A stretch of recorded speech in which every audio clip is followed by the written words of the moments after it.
अवाम कब तक उम्मीद रखे, क्योंकि आप लीगल टीम का हिस्सा भी हैं, खान साहब कब तक बाहर होंगे? पाकिस्तान की जो लीगल मशीनरी है, जुडिशल मशीनरी है, वो उसको सिर्फ़ और सिर्फ इमरान खान के ख़िलाफ़ पूरी तरह से, पूरी क़ुव्वत से इन्वेस्टिगेटिव जो हमारी अथॉरिटीज़ हैं उनको भी उधर एंगेज किया गया है। इस्लामाबाद की अदलिया है और पंजाब की अदलिया है, वो उसके ज़िम्मे सिर्फ़ और सिर्फ इमरान खान के केसेस लगा दिए गए हैं। अब इन्होंने एक ही ज़हन में टारगेट रखा हुआ है कि एक एक केस के अंदर इमरान खान को सज़ा दिलवाई जाए। लियाकत अली खान के बाद इमरान खान वाहिद शख्स है जिसने कश्मीर के मसले को आलमी सतह पर पूरे जानदार तरीके से उठाया। इमरान खान को जब भी, जहाँ भी, किसी भी मौके पर जब रिलीफ मिलने की बारी आती, जहाँ उनका हक बनता है कि उनको इंसाफ दिया जाए, तो डिलेइंग टैक्टिक्स वहाँ इस्तेमाल की गई हैं। आप ये कहें जी ये चीज़ भी सीक्रेट है, ये भी हम नहीं बता सकते, वो भी सीक्रेट है, फलां डॉक्यूमेंट भी सीक्रेट है, वो सारे डॉक्यूमेंट आपके सीक्रेट हैं और फिर केस किस बात का है? बिस्मिल्लाहिर्रहमानिर्रहीम, अस्सलाम वालेकुम। आप देख रहे हैं बड़ी खबर और मैं हूं आपका मेज़बान हारून इफ्तिखार कुरैशी। नाज़रीन इकराम, आज के प्रोग्राम में हमारे साथ मौजूद हैं एडवोकेट खालिद यूसुफ चौधरी साहब, जो चेयरमैन तहरीक इंसाफ और साबिक़ वज़ीर-ए-आज़म इमरान खान के वकील हैं साइफ़र केस में, और जो ख़ातून धमकी केस था उसमें, फ़ौजदारी केस में जो उनके ज़मानतों के मुकदमात हैं, इंसदाद दहशतगर्दी की जो उनके केसेस हैं, और उसके साथ साथ तोशा खाना केस में वो जो चौधरी साहब हैं वो उनके वकील हैं। आज हम चौधरी साहब से बात करेंगे कि इन सारे केसेस की नौइयत क्या है, जैसे कि तोशा खाना केस में जज हुमायूं दिलावर साहब की तरफ से उनकी नाअहली के जो फ़ैसला सुनाया गया था वो कहाँ तक पहुँचा। हालांकि हाई कोर्ट के अहकामात के मुताबिक उनकी सज़ा मुअत्तल हो चुकी है, लेकिन नाअहली अभी भी बरकरार है। इलेक्शन के लिए वो अभी भी एलिजिबल नहीं है। सर, बहुत शुक्रिया, आपने अपनी मसरूफ़ियत में से हमें वक्त दिया। अभी तक के जो मुकदमात हैं जिनमें आप खान साहब को रिप्रेजेंट कर रहे हैं मुख्तलिफ़ अदालतों में, जिसमें दहशतगर्दी के मुकदमात भी हैं, खातून धमकी केस भी है, तोशा खाना भी है और साइफ़र भी है, अभी तक केसेस की नौइयत क्या है? कुछ दिन कबल इस साइफ़र केस में उन पर और शाह महमूद कुरैशी साहब पर फ़र्द जुर्म आयद हुई थी।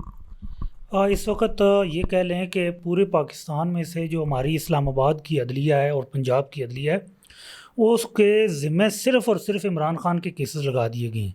अगर आप नीचे ट्रायल कोर्ट्स में इस्लामाबाद की ज़िला कचहरी के अंदर जाएं या फेडरल जुडिशल कॉम्प्लेक्स जहां स्पेशल अदालतें हैं, जैसे दहशतगर्दी की अदालत है, ट्रायल साइफ़र की अदालतें, ऑफिशियल सीक्रेट एक्ट की, तो वहाँ सिर्फ आपको हर कॉज लिस्ट के अंदर इमरान खान, सरकार बनाम इमरान खान नज़र आएगा।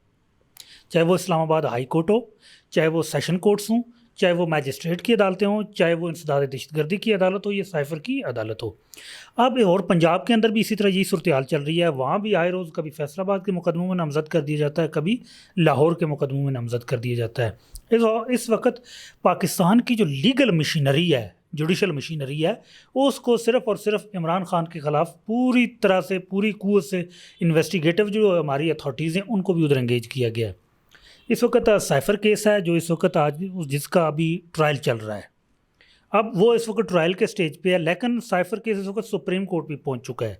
अवाम की तरफ से हमेशा एक लीगल टीम से सवाल किया जाता था कि legal team case, cipher case को सुप्रीम कोर्ट लेके क्यों नहीं जाती, तो अब वो सुप्रीम कोर्ट पहुँच चुका है।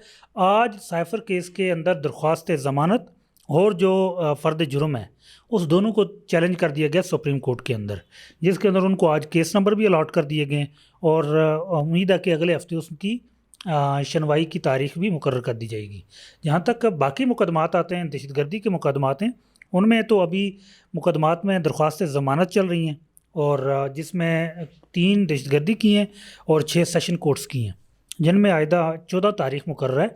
लेकिन उन मुकदमात के अंदर भी ऐसा कुछ भी नहीं है। और यही बात इस्लामाबाद हाई कोर्ट ने जब उन 9 ज़मानतों को बहाल किया तो उसके अंदर उन्होंने एक नुक्ता लिखा। उन्होंने कहा कि ये बात देखने की काबिल है कि जो गिरफ़्तारी के दौरान इमरान खान को पुलिस ने गिरफ़्तार नहीं किया। अब इसका एक ही मतलब है कि उनकी जो उन मुकदमात के अंदर कोई ऐसा शवाहिद नहीं है, कोई ऐसा सबूत भी नहीं है कि जिसकी बुनियाद पे वो इमरान खान की गिरफ़्तारी डालते और उनसे वो रिकवरी करते।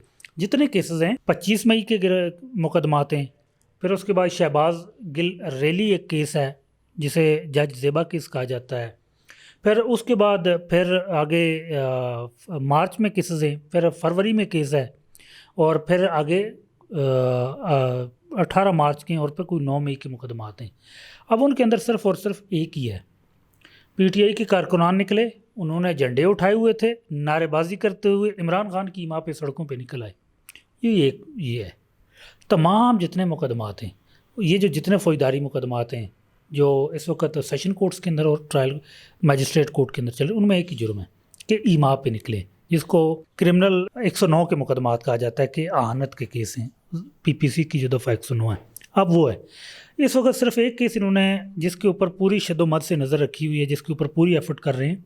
पहले तोशाखाना केस उन्होंने चलाया, उससे पहले इन्होंने खातून जज धमकी तौहीन अदालत इस्लामाबाद हाई कोर्ट में 5 रुकनी बेंच बना के वो चलाया। उससे पहले फॉरेन फंडिंग का केस आ गया। अब इन केस से कुछ नहीं निकला, तो फिर अब साइफर का केस है। अब इन्होंने एक ही जहन में टारगेट रखा हुआ है कि एक एक केस के अंदर इमरान खान को सज़ा दिलवाई जाए।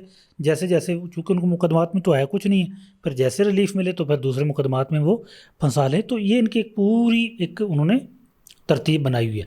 लेकिन अगर एक वकील की नज़र से देखूं, एक गैर जानिबदार वकील की नज़र से देखूं, एक लीगल प्रैक्टिशनर की नज़र से देखूं, तो मुझे इन मुकदमात में 1% भी मटेरियल मवाद ऐसा नहीं मिला जो इमरान खान के ख़िलाफ़ जाता हो, जो उसको इन मुकदमात से लिंक करता हो। अच्छा, मियाँ नवाज शरीफ साहब 4 साल बाद जब पाकिस्तान पहुँचे, मशीनरी उनके लिए भी यूज़ हुई, लेकिन उनके लिए मशीनरी इस तरह यूज़ हुई कि एयरपोर्ट पे नादरा के मुलाजमीन पहुँचे कि आप यहाँ पे फिंगरप्रिंट लगाएं। दूसरी तरफ आप बात कर रहे हैं कि खान साहब के ख़िलाफ़ भी मशीनरी यूज़ हो रही है, उनको दबाने के लिए और उनके जो मुखालफिन हैं उनको फैसिलिटेट करने के लिए यूज़ हो रही है। तो क्या समझते हैं कि खान साहब को दबाने के लिए यूज़ जो हो रही है, इसकी वजह क्या है? देखें, इमरान खान का पहला और बुनियादी एक ही उनका जुर्म है, जिसको पाकिस्तान की तारीख़ के अंदर सबसे बड़ा जुर्म कहा जाता है। उन्होंने स्टेटस को चैलेंज किया, उन्होंने निज़ाम को बदलने की कोशिश की, उन्होंने आवाम की बात की, उन्होंने आवाम के हक़ हुक्मरानी की बात की, उन्होंने जो पाकिस्तान को एक इंडिपेंडेंट फॉरेन पॉलिसी देने की बात की, उन्होंने आलमी ताकतों की जो जंग थी उसके अंदर अपने मुल्क को न्यूट्रलाइज़ करने की कोशिश की, उन्होंने कश्मीर की आवाज़ उठाई।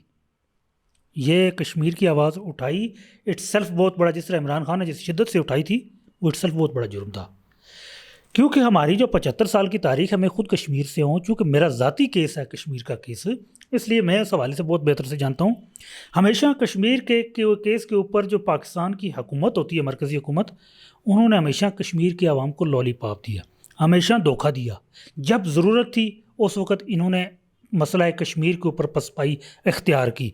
जब जब वक्त आता था कि हिंदुस्तान के ऊपर प्रेशर रखा जाए, जब वक्त आता था कि आलमी सतह पर इसको प्रॉपर तरीके से उठाया जाए, नहीं उठाया गया। जिसकी रोशनी में अभी तक वो इलेक्शन के लिए एलिजिबल नहीं है, हालांकि इलेक्शन की तारीख अनाउंस हो चुकी है और दिन करीब आते जा रहे हैं।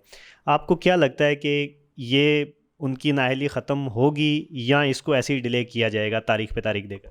देखें, इमरान खान को जब भी जहाँ भी किसी भी मौके पे जब रिलीफ मिलने की बारी आती, जब उनको जहाँ उनका इंसाफ बनता है, जहाँ उनका हक़ बनता है कि उनको इंसाफ दिया जाए, तो डिलेइंग टैक्टिक्स वहाँ इस्तेमाल की गई हैं। ये गुज़िश्ता 1.5 साल से हम लगातार देखते आ रहे हैं, अदालतों के अंदर भी और बाकी अदारों के अंदर भी। अच्छा, आखिर में ये बताइए कि ये जो सारे केसेस आप जिनमें उनको खान साहब को रिप्रेजेंट कर रहे हैं, इन सारे केसेस में अगर हम देखें पाकिस्तान के आइन और कानून के मुताबिक केसेस में जो सबसे संगीन सज़ा अगर किसी को हो सकती है तो वो साइफ़र केस में हो सकती है। अभी साइफ़र केस की नोयत क्या है और वो किस तरफ जा रहा है? देखें, साइफ़र केस के हवाले से मैं आपको एक बड़ा बिल्कुल वाज़िया और बड़ा क्लियर बात बताऊं। साइफ़र केस इट्सेल्फ ये कोई केस नहीं है। चूँकि जो एक फ़ौजदारी मुकदमा होता है, जो एक क्रिमिनल केस होता है, उसके जो एक पैरामीटर्स होते हैं, साइफ़र केस उस पैरामीटर के ऊपर पूरा नहीं उतरता। चूँकि अगर किसी दस्तावेज़ की बुनियाद पे या उसके मंदरजात की बुनियाद पे अगर कोई केस कायम किया जाता है, तो उस दस्तावेज़ को या उसके मंदरजात को रिकॉर्ड जो है उसके ऊपर लाना ज़रूरी है। अब साइफ़र केस ना उसकी कापी कहीं रिकॉर्ड का हिस्सा है पूरे साइफ़र केस का, और ना उसके कंटेंट्स कहीं वो ऑफिशियली तौर पे बयान किए जाते हैं। अब जब डॉक्यूमेंट भी नहीं है, उसके मंदरजात वो ऑफिशियली तौर पे भी बयान नहीं कर रहे हैं, तो फिर आप उस केस को कैसे कायम कर सकते हैं किसी के ख़िलाफ़? आप मफरूज़े की बुनियाद पे तो केस नहीं चला सकते ना। आप ये कहें जी ये चीज़ भी सीक्रेट है, ये भी हम नहीं बता सकते, वो भी सीक्रेट है, फ़लाँ डॉक्यूमेंट भी सीक्रेट है, वो सारे डॉक्यूमेंट आपके सीक्रेट हैं, और फिर केस किस बात का है? केस है क्या है? अब साइफ़र की कापी कहाँ है? पेश करें। नहीं जी सीक्रेट है, वो हम नहीं पेश कर सकते। अच्छा लिखा क्या है? ओ जी वो हम नहीं बता सकते। अच्छा वो भेजा किसने? वो जी हम भी वो भी नहीं बता सकते। अच्छा वो भेजा किसको? हम वो भी नहीं बता सकते। और भाई जब कुछ नहीं बता सकते तो फिर केस किस की है? ये बात बार बार होती है। तो फिर इसमें फ़र्द जुर्म कैसे आयद होगी? देखें जैसे तोशा खाना के अंदर सज़ा सुना दी गई ऐसे। तो अब आवाम कब तक उम्मीद रखे, क्योंकि आप लीगल टीम का हिस्सा भी हैं, खान साहब कब तक बाहर होंगे? देखें जहाँ तक मुकदमात की बात है ना, किसी केस के अंदर कोई जान नहीं है। अब ये इनकी पूरी कोशिश होती है कि एक एक केस के अंदर 2-2 3-3 महीने करके ये कोशिश कर रहे हैं, लेकिन इस वक्त जो हमारी स्ट्रेटजी है उसमें इंशाल्लाह इतनी हमने बेहतरी, एक साइफर केस है, बाकी केसेस हैं कि इंशाल्लाह जल्दी ही उम्मीद है कि वो बाहर आ जाएंगी। लेकिन जो फाशिस्ट हुकूमत है, जो फाशिस्ट अदारों को इमरान खान के ख़िलाफ़ जिस तरह इस्तेमाल करने की कोशिश की गई है या की जा रही है, तो उससे ये कोई ना कोई मज़ीद कोई और केस बना सकते हैं। लेकिन ओवरऑल जो मौजूदा केसेस हैं इनमें से आप मज़ीद किसी केस में वो अंदर नहीं रह सकते। बहुत शुक्रिया। नाज़रीन इकराम, आज हमारे साथ मौजूद थे खालिद यूसुफ एडवोकेट साहब, जो मुख्तलिफ मुकदमात में जैसे साइफ़र केस है, तोशा खाना केस है, इसमें इमरान खान साहब को रिप्रेजेंट कर रहे हैं। इनकी पूरी लीगल टीम अभी तक कानून की बालादस्ती पर यकीन रखते हुए पूरी उम्मीद है कि इलेक्शन से कबल खान साहब आवाम के अंदर मौजूद होंगे और इलेक्शन में भरपूर हिस्सा लेंगे। आज के प्रोग्राम में इतना ही। मज़ीद खबरों और अपडेट्स के लिए देखते रहिए बड़ी खबर।